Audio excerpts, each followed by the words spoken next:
எனக்கு ஒரு பொறுப்பு கொடுத்தாங்கன்னா முழுமையாக அந்த பணி செய்யணுங்கிற ஒரு தளபதியை பின்பற்றக்கூடிய ஒரு ஆள். சிஎம் எப்படி ஒரு ஒரு வேலையை எடுத்துட்டாருன்னா டெப்த்து வரைக்கும் போகிறோம். அந்த மாதிரி எனக்குன்னு ஒரு இப்போ எனக்குன்னு வந்து இந்த மதுவிலக்கு ஆயத்தீர்வை கொடுத்தாங்க. இந்த 20 நாளில் எத்தனை விஷயங்கள் உள்ளே கொண்டு வந்திருப்போம்னு நீங்கள் ஊடக வாயிலாக தெரிஞ்சிருப்பீங்க. இந்தியாவில் எந்த துறையிலையுமே ஒரு 20 நாளில் ஒரு 1200 கோடி உள்ளே வந்திருக்கு லீக்கேஜ் ஆகிற அமௌண்ட்டு. அந்த மாதிரி அந்த துறையில் எப்படி நான் டீப்பாக வேலை செஞ்சிடும் அடுத்து வர காலங்களில் இந்த திண்டுக்கல்லில் நீங்கள் சொல்கிற 10 தாலுக்காவில் இருக்க மூல முடுக்கு வரைக்கும் நான் போகணும். இங்கே இருக்கிற மாணவர்களோட வளர்ச்சியும், இங்கே இருக்கிற முதியோர்களோட பாதுகாப்பும், இங்கே இருக்கிற அந்த வியாபாரிகளோட வாழ்வாதாரமும் எனக்கு முக்கியம். யாருக்குமே பாதிக்காத வகையில் நடவடிக்கை எடுத்து இந்த மாவட்டத்தை முன்னேறி கொண்டு வருவேன். இன்னொன்று கண்டிப்பாக வருவேன், அடிக்கடி வருவேன். எனக்கு சுத்தமாக பிடிக்கல. எனக்கு அது சுத்தமாக பிடிக்கல. நான் போனேன், அங்கே அது உட்கார்றதுக்கு கூட நிறைய பேருக்கு இடம் இல்லை. உண்மை அது வந்து சொல்லக்கூடாதனாலும் என்னால் அது சொல்லாமல் இருக்க முடியல. அது உண்மை. அங்கே இருக்கிற பாத்ரூம்களை பயன்படுத்த முடியல. போக்குவரத்து அந்த பயணிகள் வந்து அங்கே உட்கார்றதுக்கு சரியான இடங்கள் கிடையாது, படுத்திருக்காங்க. அப்புறம் அந்த தண்ணி குடிக்க போகும்போது ஒரு பெரிய சின்டெக்ஸில் அது எப்படி சுகாதாரமாக இருக்கும்னு எனக்கு தெரியல. பாட்டிலில் 10 ரூபா பாட்டிலில் தண்ணி வாங்கி வச்சா கூட 3 நாள் கழித்து அதை குடிக்கிறதுக்கு நம்ம யோசிக்கிறோம், ஐயோ வாங்கி 3 நாள் ஆச்சேன்னு. பட் அந்த சின்டெக்ஸ் எப்படி இருக்குன்னு எனக்கு தெரியல. ஸோ இந்த முறையெல்லாம் மாற்றணுங்கண்ணா. இது எனக்கு இது பெரிய சவாலான விஷயம் தான், இந்த திண்டுக்கல்லாம் மாற்றுறது. இது அடிப்படையிலேருந்து மாற்ற வேண்டிய ஒரு பணி எனக்கு. ஆல்ரெடி முன்கூட்டியே இன்ஃபார்ம் பண்ணிட்டாங்க. அப்படியா? திண்டுக்கல் அரசு மருத்துவமனையும் ஒரு விஷயம் சொல்லட்டுமா, நான் ஆய்வு பண்ணுறதுங்கிறது நானே அரை மணி நேரத்துக்கு முன்னாடி தான் தெரிஞ்சேன். அங்கே நீங்கள் இங்கே 2 இடத்துக்கு வரக்கூடிய இடங்களுக்கு முன்கூட்டியே வந்து இன்னொரு இடம் சொல்லுங்கள், வாங்க போகலாம். நீங்கள் இது இல்லாமல் அது இண்டிவிஜுவலாக எந்த இடத்துக்கு அதான் சொல்கிறேன்னா, நீங்கள் ஒரு இடம் சொல்லுங்கள், இப்போவே போகலாம். நீங்கள் போய் இந்த இவ்வளோ சுத்தம் பண்ண இடங்கள்லேயே இவ்வளோ குறைபாடுகள் சொல்கிறீங்க. இன்னும் மாவட்டத்தில் பல இடங்கள் இந்த மாதிரி இருக்குது. ஒரு இடம் சொல்லுங்கள், போகலாம். அந்த சர்ப்ரைஸ் இடங்களுக்கு நீங்கள் எப்போ போகிறீங்க? அதுதான் நான் சர்ப்ரைஸாக போகலாம். ஒரு இடம் சொல்லுங்கள். எனக்கு தெரிஞ்சு பொதுமக்கள் வந்து நிறைய புழங்கக்கூடிய இடங்கள் வந்து ஒன்று பேருந்து நிலையம், இன்னொன்று அரசு மருத்துவமனை. இது வந்து டைரெக்டான பப்ளிக் வந்து ஆக்சஸ் பண்ணக்கூடிய, அவங்களுக்கு அன்றாட வாழ்க்கையில் தொடர்பில் இருக்கக்கூடிய இடம். ஸோ இப்படி ஏதாவது இன்னும் வேறு எங்கேயாவது இருந்தால் சொல்லுங்கள், போகலாம். உங்கள் ஊர் நீங்கள் தான் எனக்கு சொல்லணும், அது சரி பண்ணுறதுக்கு நீங்கள் தான் எனக்கு சப்போர்ட் பண்ணணும். சொல்லுங்கள், போகலாம். இப்போ கூட போகலாம். எனக்கு இன்னும் 1 மணி நேரம் டைம் இருக்குது.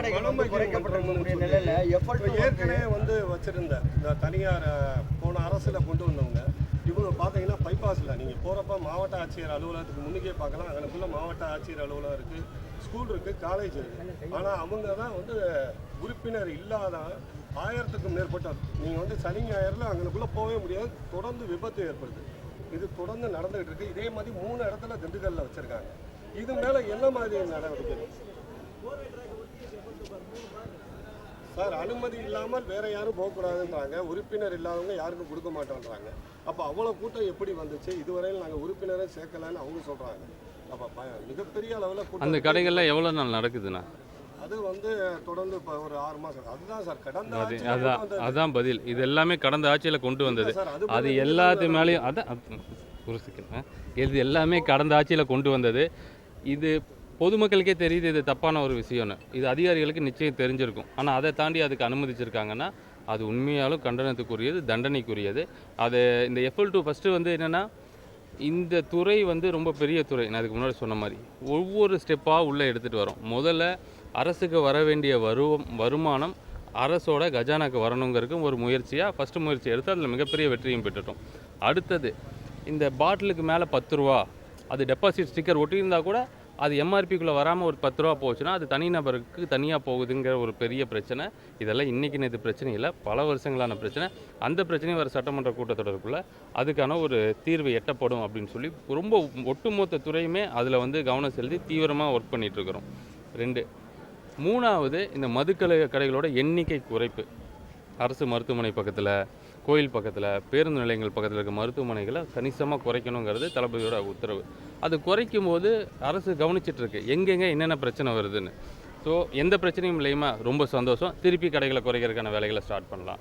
இல்லை இப்போ நீங்கள் சொல்கிற மாதிரி FL2க்கு நிறைய பேர் போகிறாங்க, மற்ற பழக்கங்கள் வந்து ஊடுருவல் வருது, கள்ள சந்தையில் மதுபானம் விற்குது அப்படிங்கிற ஒரு ரிப்போர்ட் வரும்போது அதுக்கு தகுந்த மாதிரி ஒரு ஸ்டெப் எடுப்போம். ஸோ இப்போ 717 கடையை முழுசாக மூடி ஒரு 2 நாள் 3 நாள் ஆச்சு. இனி வந்து அதை கவனிக்கிறோம், எங்கெங்கே என்னென்ன பிரச்சனை வருதுங்கிறத அதுபடி முடிவெடுப்போம்.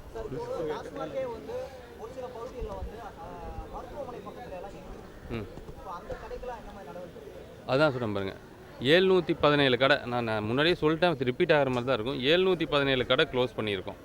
இந்த 717 கடைங்களும் வந்து எங்கேயோ ஊருக்கு வெளியே இருக்கிறது, வியாபாரம் ஆகாமல் இருக்கிறது, பார் செட்டப் இல்லாமல் இருக்கிறது, கணக்குக்கு க்ளோஸ் பண்ணுறோம் அப்படிங்கிறது இல்லை.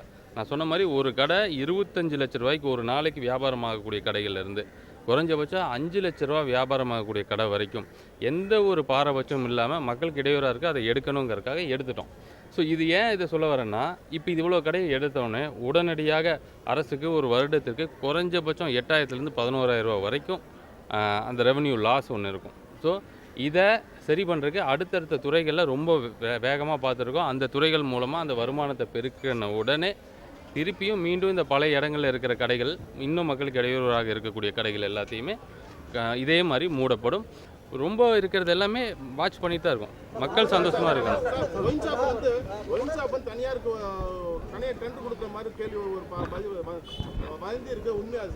ஒயின் ஷாப்பு தனியார் கிட்டன்றதுனா பார் சொல்கிறீங்களா, கடையை சொல்கிறீங்களா?